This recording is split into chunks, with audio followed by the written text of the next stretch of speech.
Killa Tay Capone up here at NYL Studios. All day, Sav Laugh, it gets no realer. West Coast. You know what I mean? Stand up Seattle, stand up West Coast. It's good. We a movement. Rockin'. Yeah. I mean, it ain't bad, but I mean, look, I hit this shit last night, but it wasn't even cool. You know me, I like Kush, man. You feel me? Shit, period. This that boo-boo This don't even smell like the tree. This ain't even no Seattle tree right here. This work weed. This is that, I call this work weed. I don't even know, I don't even know where this came from, man. The little homie gave me this shit on the street. Right. So, I've been giving it away. I'm about to want your money for trade.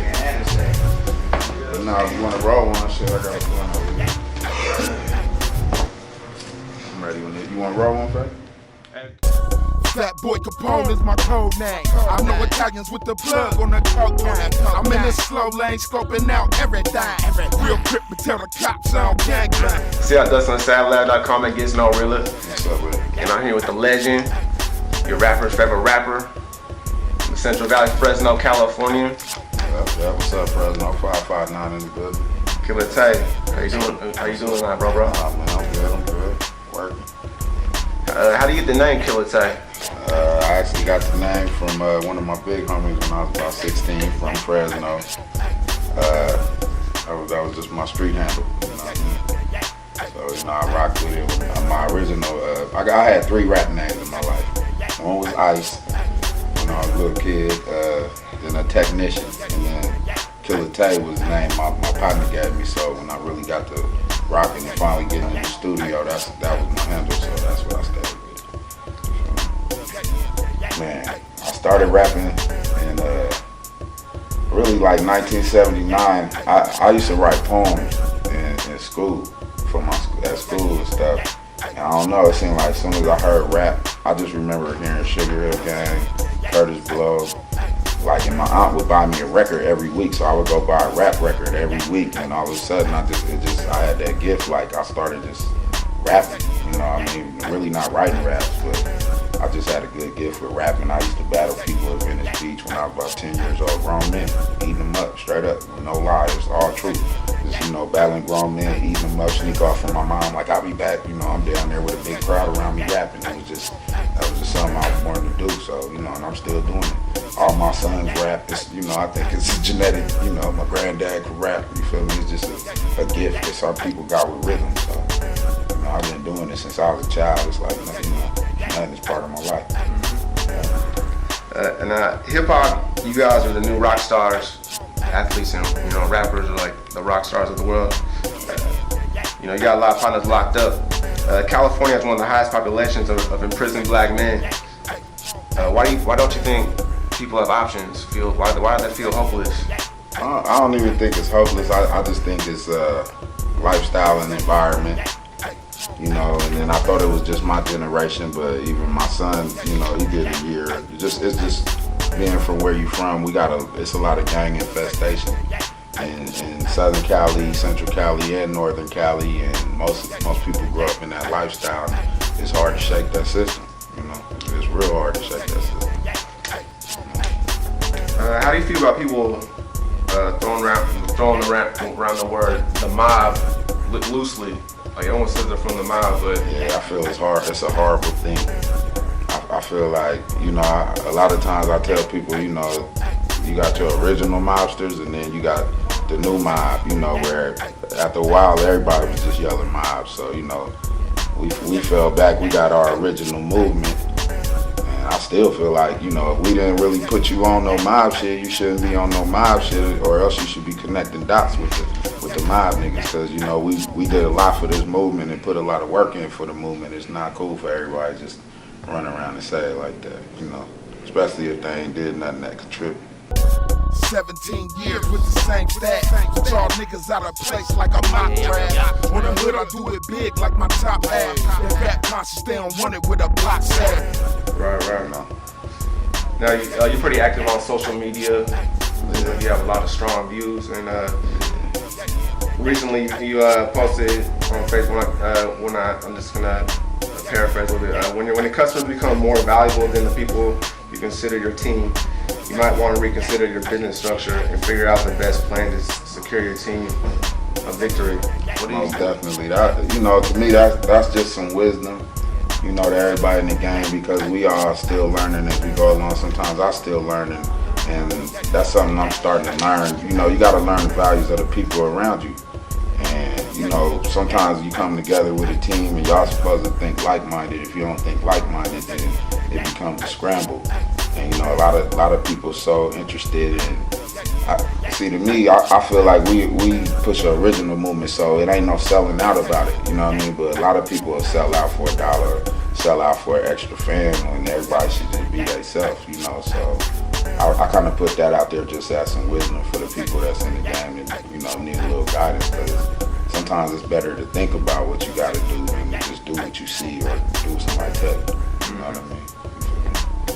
Now, growing up, you know, you're from humble beginnings in the Central Valley, Fresno. You know, we all have that moment when you look around and you see poverty around you, maybe, and destruction. You say, "This ain't living. I want something else." When did you have that moment?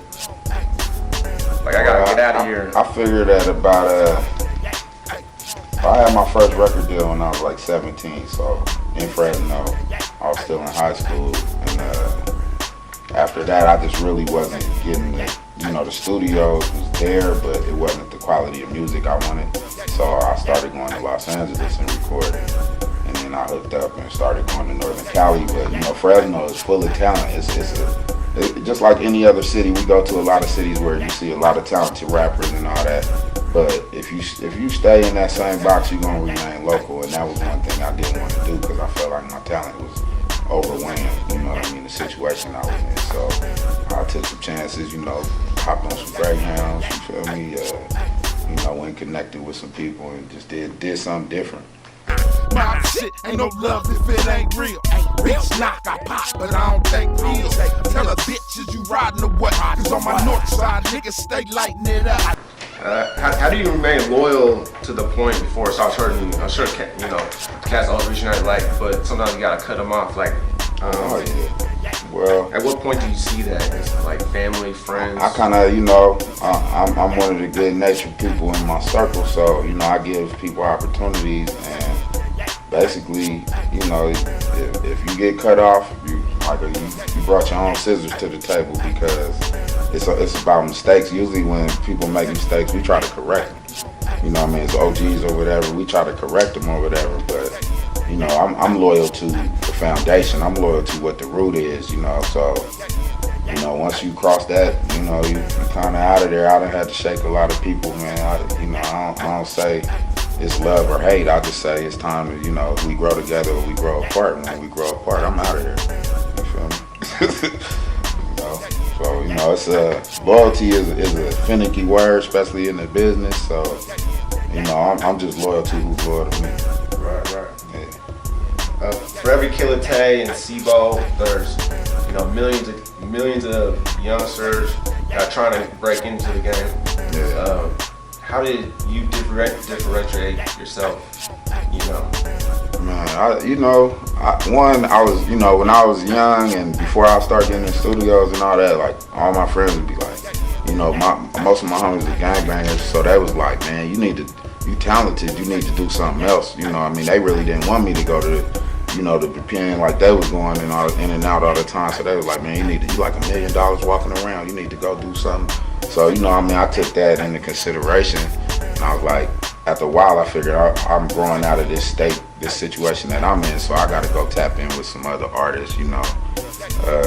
Man, I would go to LA, man. I would just sit back and, you know, I'm a studier. You know, so I studied the game, what I knew about it, and I decided to go independent other than, you know, jumping into the major league puppet game, you know, but it was just a choice of mine, and you know, make smart decisions and try to stay around the right people. How'd you link in with Sibo? Well, shit, we've been connected a long time. We re-linked in like 94, 95. One of my homeboys we was working on a compilation in Oakland.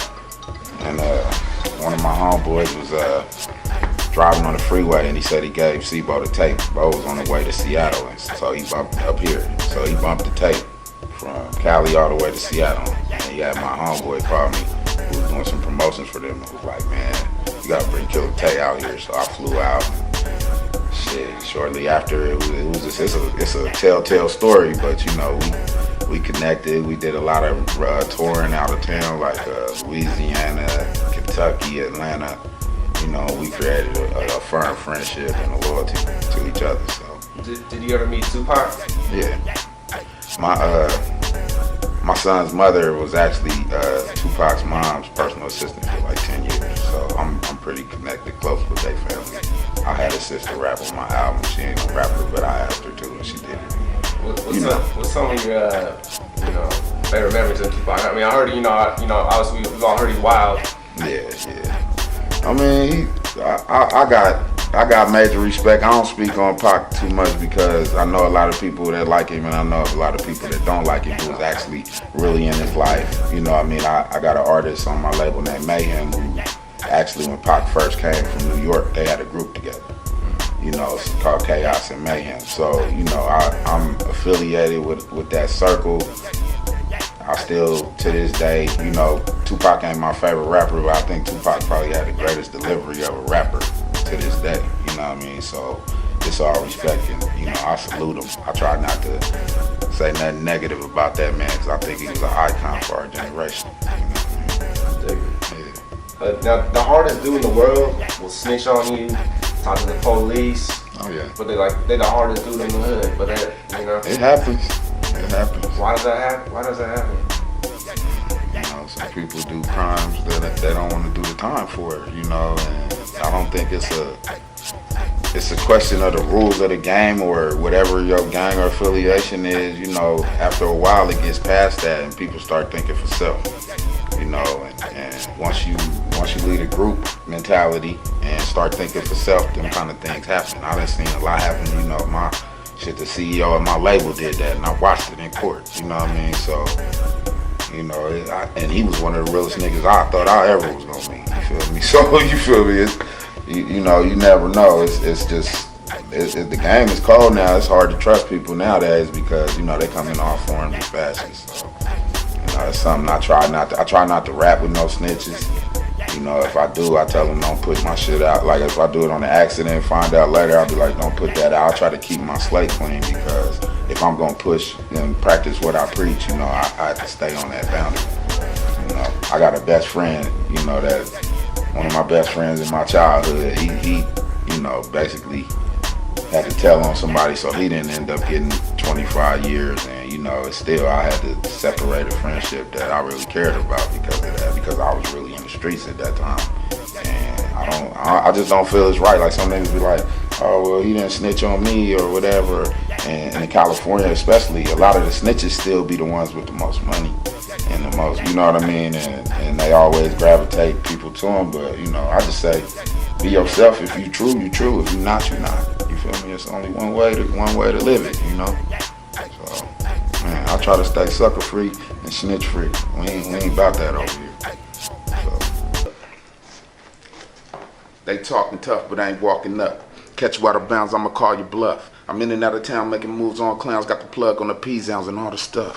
Fuck y'all niggas, we bossing up. Show them how it's done when the OGs come. Rocking on niggas, then I roll me one to the face, straight lace. I'ma ride on the fake, I'ma ride for the fam, checking hoes with a backhand. More chips, more hits for the rap fans. More devils for the fire from a rebel on the level untouched when they fuck with a black man.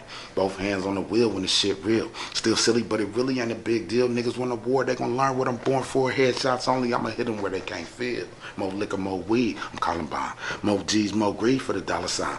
I'ma nail them to the cross when they soul lost. I'ma tell the truth in the booth, I be going off.